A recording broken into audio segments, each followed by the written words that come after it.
Israel's cabinet meets as Gaza's second phase teeters. The US envoys push Netanyahu to open Rafah and begin rebuilding.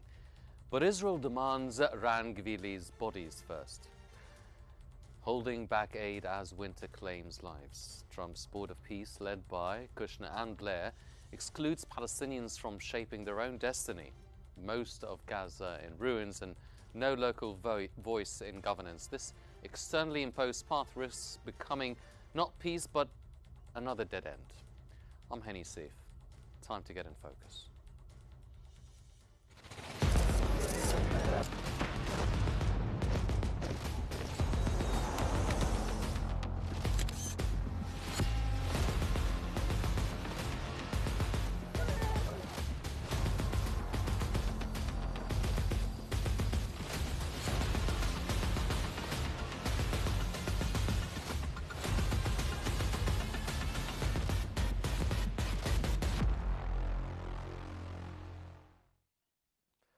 Harisi has reported that Washington's Peace Council establishes a dual system for Gaza, U.S. strategic oversight paired with regional executive coordination.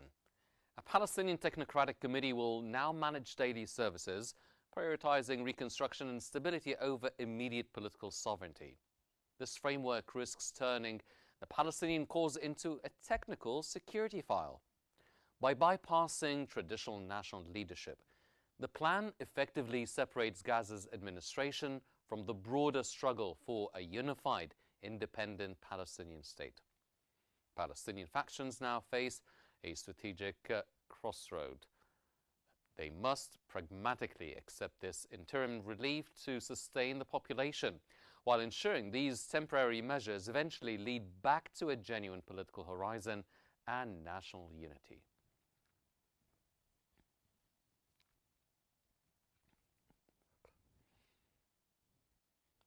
According to Middle East Monitor, a top US delegation met Netanyahu to start phase 2 of the Trump peace plan. This vital stage focuses on disarming factions, Israeli withdrawal, and a massive $70 billion reconstruction effort for Gaza. A major breakthrough involves reopening the Rafah crossing, while Palestinian committees expected to open next week. Israeli leadership remains deeply divided over the timing and captive remains. This is a delicate turning point. Success requires Israel to stop all violations and honor withdrawal promises, turning this fragile ceasefire into lasting stability.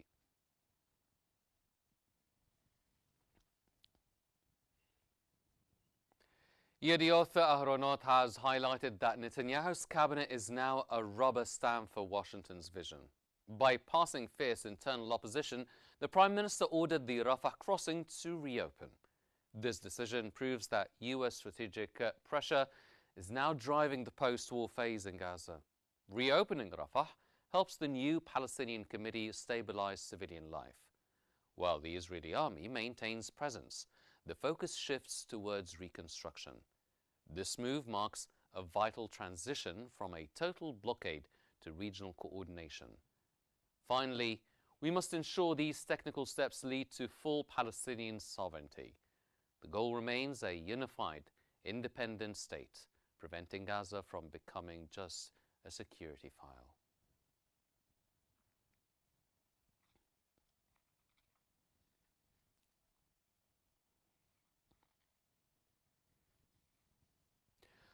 For a sharper focus, we're joined from New York by Mr. Ahmed Maharem, the political analyst. Mr. Maharem, welcome to In Focus. With Ran Gvili's body recovered today, will Netanyahu now fully open Rafah or find new security excuses to delay phase 2? Well, as usual, we know the character of Benjamin Netanyahu. Hope that will be something different. He is always try to find the different reasons to delay any kind of shifting from phase 1 to phase 2, but could be with the President Trump, peace plan, something different can be on the ground. But I doubt very much that he will be changing his character. He will still always find different reasons in order to delay further a step to achieve the peace plan. Mm-hmm. Well, How much actual power does the Israeli cabinet still hold as Washington's Peace Council begins to dictate Gaza's post-war reality?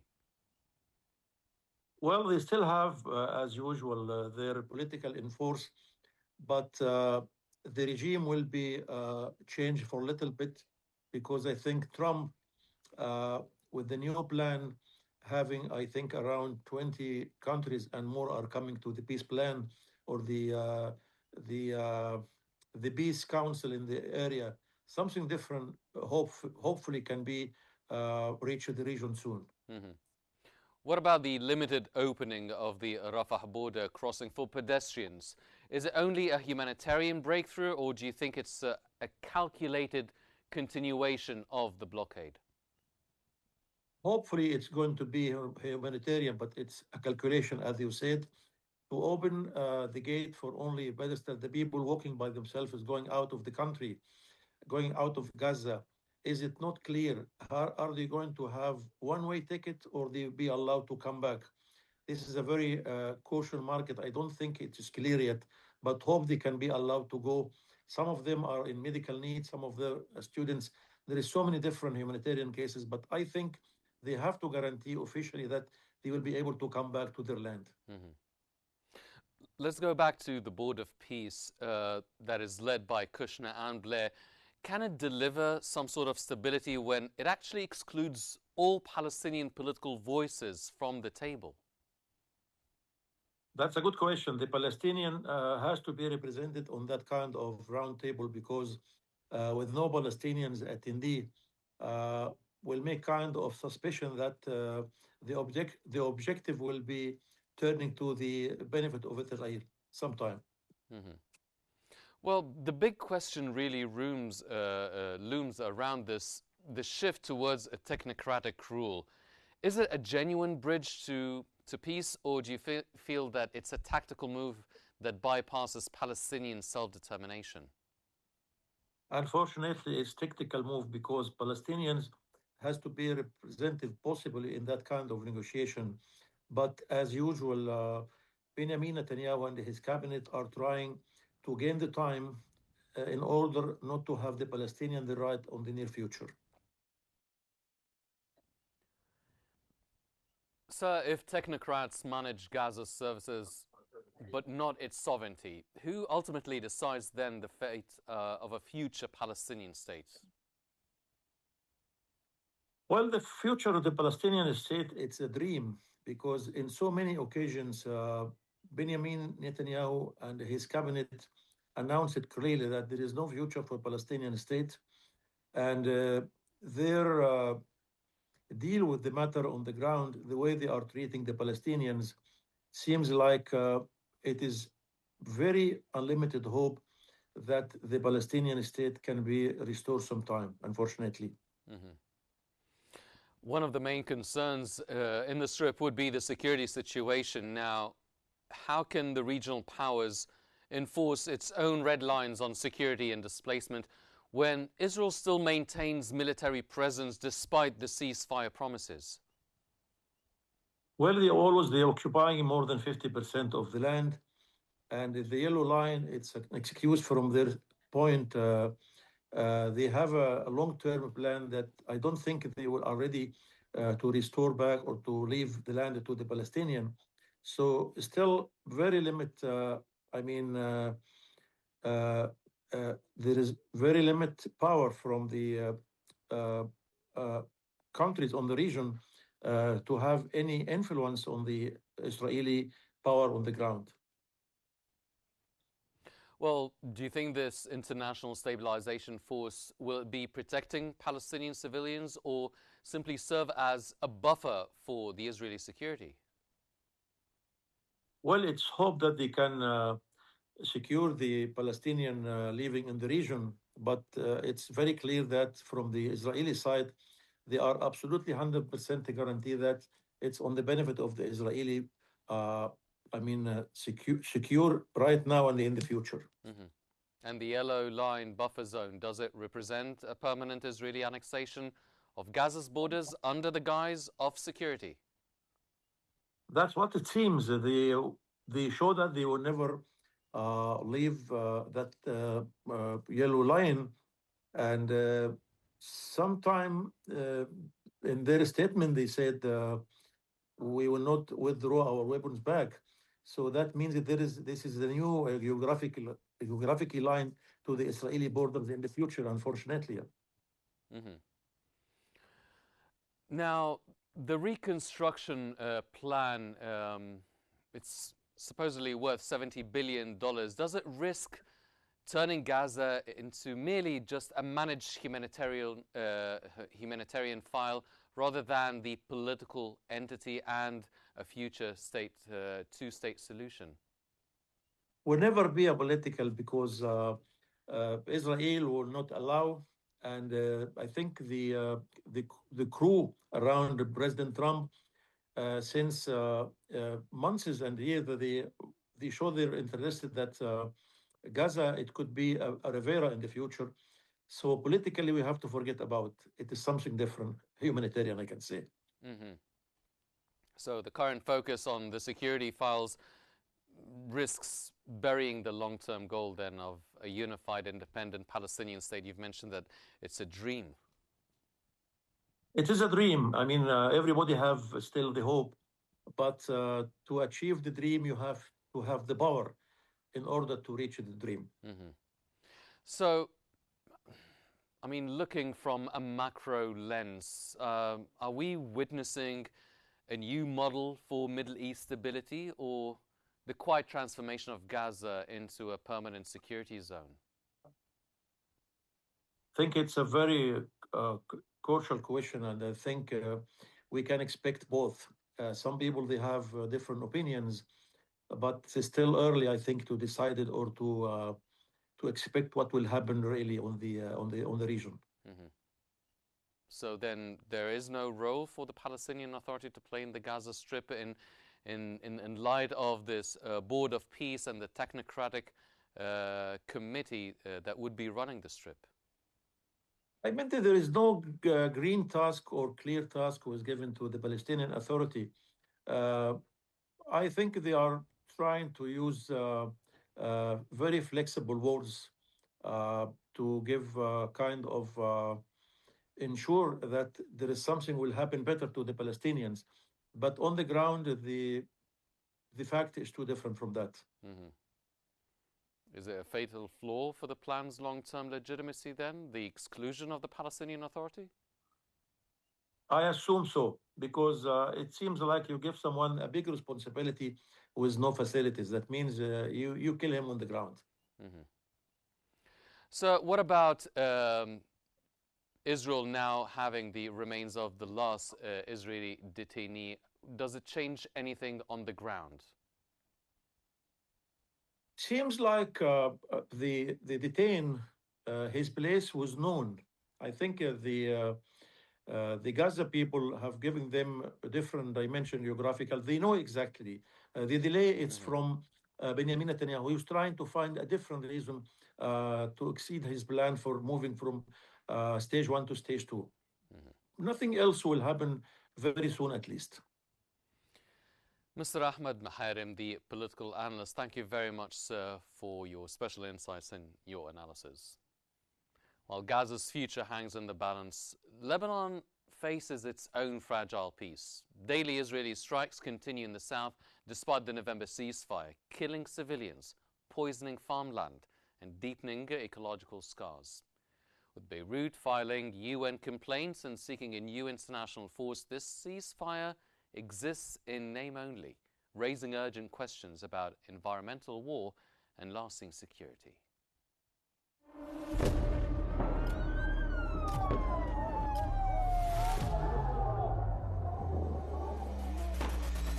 كل المستهدفين هن مدنيين. الوضع شيء مرعب، شيء بخوف.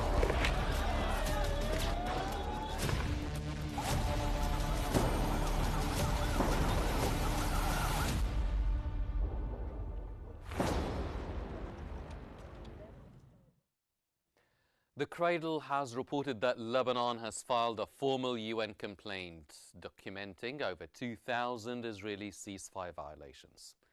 Beirut demands a total withdrawal, to recognize borders, citing constant breaches of Resolution 1701 and international law. The Israeli army continues daily strikes and occupation expansion in the south. Since November, hundreds have died and thousands of homes were leveled, leaving the truce in a state of collapse. Political pressure for disarmament grows, but factions insist on protection against the ongoing aggression. Stability requires a full Israeli exit and the release of all Lebanese prisoners from occupation jails.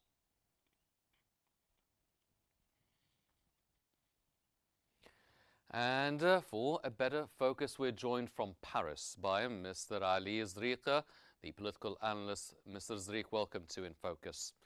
Has the truce become a mere diplomatic cover for continuing the deadly war of attrition?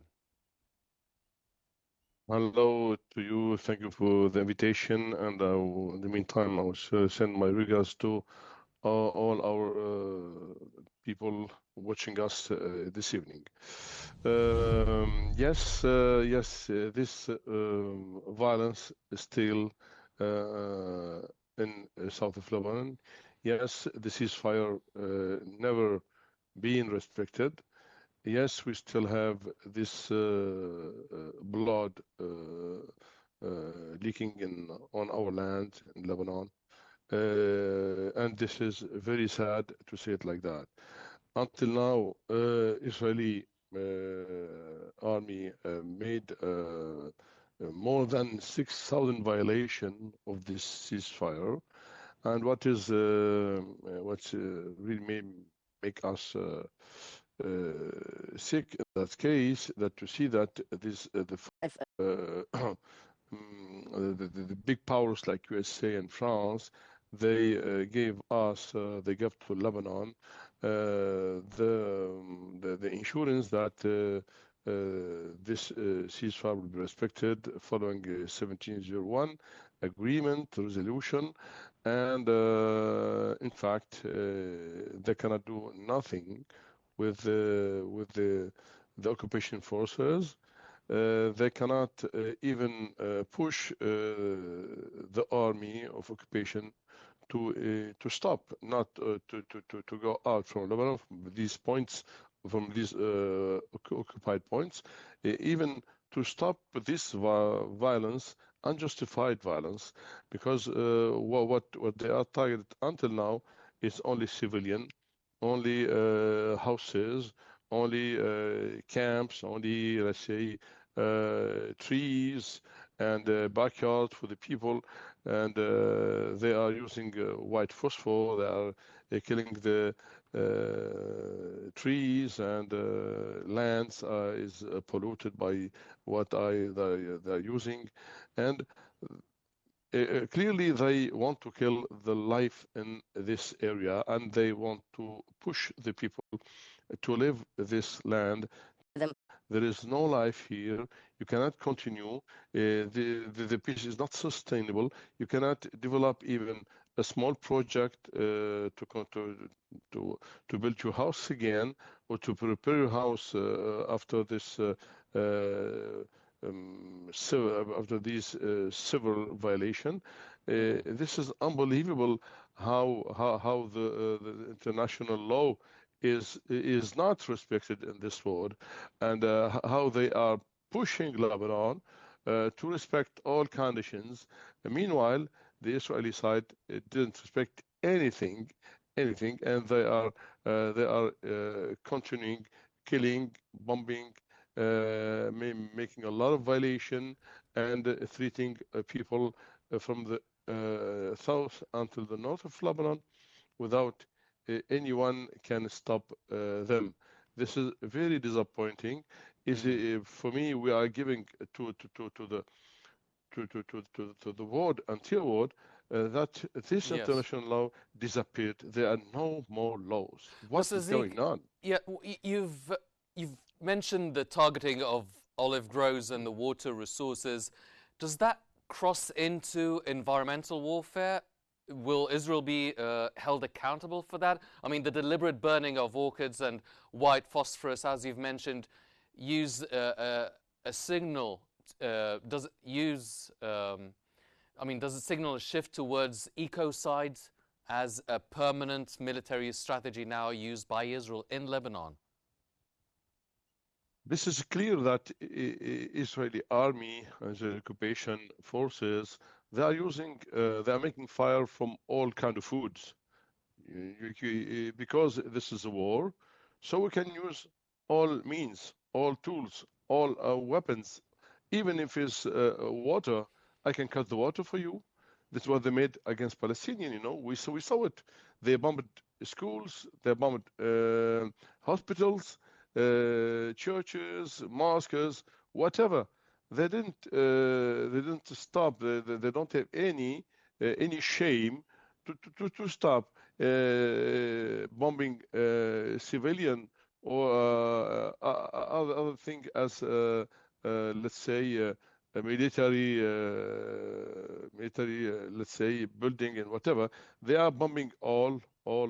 They don't make any difference between the water, trees, people, military, or maybe hospital gates and women and so on.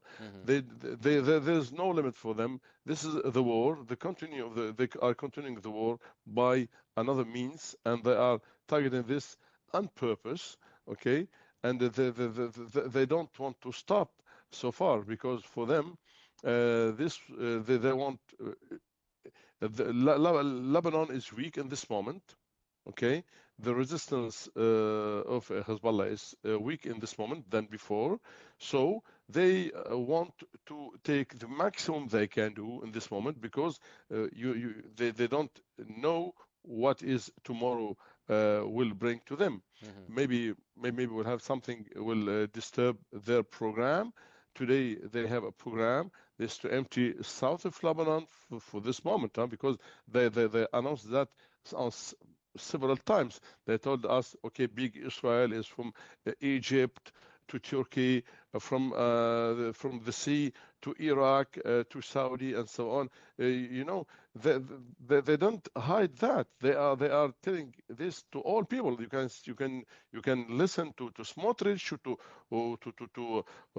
Ben Gvir, to all other let's say political responsible in Israel. They are telling us, okay, we have no limits of the lands. This is our promised land by God, and this promised land is not only the small piece of Palestine, but only our Israel is bigger than that. Is included Lebanon, Jordani, part of Egypt, Iraq, and so on. So because they don't have any limitation, they will go until this, okay? And they want to empty southern Lebanon from people, telling the people living there, no more life like before. Now you will have bombs daily, even if there is no any reason to bomb. Even if we don't find any military on site, Yes. They want to bomb it because they want to break the peace, to break the people, to put them continuously under pressure, under fear. And if you are under pressure, under fear, you cannot build nothing. Your life is staying, Yes. let's say, without any perspective of a future. And this is very dangerous Well, for that's this population, why, for Lebanon. Mr. Zdrik, that's why probably Lebanon filed in this complaint with over 2,000 ceasefire violations documented. Do you think it will do any good? Can Lebanon secure justice at the UN when even the sponsors fail to enforce Israel's full withdrawal? Lebanon has accounted not only 2,000, we are today about more than 6,000 violations, not only 2,000. Okay, well, about 6,000 since we started respect this resolution of 1701. Lebanon government really, I don't know what they are playing in this moment, but for me, we need to have some backbone, for the government. You cannot only say, yes, we can do, yes, we will do. No, please, we must think about our people, about our integrity, about sovereignty. Lebanon is sovereign. If it's sovereign, Lebanon must have a policy to defend his land, his frontier, even on the sea, even in the air or even on land. Mm-hmm. That's why Lebanon today must wake up, and politicians like our president or like our prime minister, they should look into that and think about the future. They mustn't hide. They mustn't hide the messages coming from Israel. And even if you listen to last time what Mr. Thomas Barak told us, he told us we will not give any weapon to a Lebanese army. No, never. And he told us as well, in this area, there is no countries. We are a kind of tribe, a kind of families, and we are living on this land. He's talking about Sykes-Picot is dead. This means no countries in this area. You have Kurd there, you have Alawi here, you have Shia here, and Sunni that, and Druze, and so on. For that, he wants to move all this, let's say, countries since the recognition of that by Sykes-Picot until now, and they want to make a kind of a new Middle East unrecognizable, only to serve Israel and to serve the big interest of Israel and USA, because Mr. Trump today is really a businessman. He's not only a politician. When he's a businessman, he wants to make Gaza Riviera, okay, to build residency and make a lot of swimming pool and so on. Let's go back to Lebanon now. You spoke about waking up and rebuilding. Now the World Bank is estimating 11 to 14 billion dollars in losses. Can Lebanon ever rebuild while Israel still maintains the scorched earth policy on its border? You cannot do nothing during the war. We have to stop the war somehow. We must stop this aggression, this continuous aggression from Israel. Someone must push Israel to stop this aggression, this violation, daily violation against population. And because Lebanon, if we are talking to about 14 billion or maybe 20 billion dollars to rebuild the country, how you can rebuild anything in this country if there is no ceasefire? You know, the capital is coward. It needs peace, and if investment needs as well peace, and need to have, let's say, a sustainable situation to put your money here. If you are not sure that what you will build there will stay, why we have to put any money there? So that's why investment is very sensitive. Investment is very important, and you cannot bring back the money to Lebanon, the investors to Lebanon in the near future if we don't stop the aggression. But we can think about one thing, that you have some area in Lebanon are not concerned by the violation, by the aggression. If you go, for example, to the area where you have a lot of Christian, a lot of, for example, Druze, and so on, there is no bombs, so you can build and continue. Life is continuing there as normal. You can go and make ski in the mountain. You can build whatever you want. You can to the sea and have fun in the nightclub and so on, and the restaurant. But some area in Lebanon, like the south of Lebanon, like Baalbek and this area, are bombed daily, bombed weekly, every day, and you never know when the aggression is coming, when the bomb is targeting you, your family, your friends, your business, and so on. We cannot make any any economic perspective if we don't have peace, sustainable peace. Well, then it would be hard for Prime Minister Salem to deliver the IMF reforms, as you've mentioned, until they stop the war. Now, how will they be able to stop the war if there is a disarmament agreement that is being proposed? How much is it really being implemented? Now, Hezbollah is also retaining arms. Israel keeps bombing sovereign soil, citing Hezbollah structures. How will they then stop that war? Well, I would love to say something about that. Okay, now Lebanon is making, let's say, negotiation with Israel to say, okay, we will do, you will do, we will stop, you will stop, and so on. We stopped. Lebanon stopped bombing. Hezbollah out his weapons, their weapons from the south of Lebanon until the north of Litani. Okay. Once it's done, Israel now is asking to take out Nizam Hezbollah on all Lebanon. Okay, this army of Hezbollah, of this resistance, Lebanese people, is not coming from outside. Is defending. They are defending their land. These people, okay, and because of that, they are now under pressure and under aggression, permanent aggression, and violation from Israel. Anyway, if you are government and you want to negotiate, you need some asset, you need some PowerPoints to be with you. You need some strength. You have to look where is your weakness, where is your strength, and how you can play with that. Today in Lebanon we have a lot of strength, a lot of weakness as well. But let's use our strength. Our strength is our resistance, is the weapon they have as well. If you are united, you are strong. If you are divided, you are very weak. That's why today the government can say, hey, stop. We will speak, all of us, only one voice. Stop the war, stop the aggression, and let's negotiate. Then the Hezbollah must in that case give his weapon to the Lebanese army. Do not destroy them, because today you are taking off your power, and Israel is having a lot of bombs. He is having a lot of weapon coming daily from USA.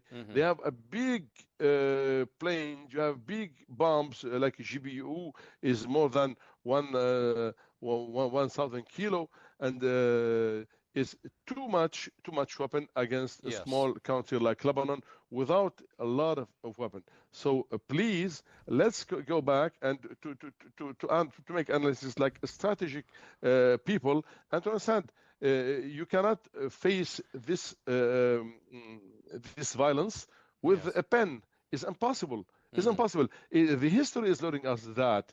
Okay, and we can see even Palestinians, they start with negotiation. Look where they are now. They didn't get nothing with this negotiation. I'm not asking to make the war, but I ask to use your strength, your strongest and point. Diplomatic prowess, to end this situation. Yes, of course. Mr. Ali Zreik, the political analyst, thank you very much, sir, for your valuable insight and your informative knowledge, sir. From Gaza's excluded voices to Lebanon's burning fields, diplomatic promises crumble against daily realities. Ceasefires exist on paper only. While sovereignty erodes, reconstruction stalls and civilians pay the price. Without genuine political inclusion and enforced accountability, these fragile truces risk becoming not pathways to peace, but blueprints for permanent instability. That's all for this episode of In Focus. I'm Hani Saif. Thank you for joining us.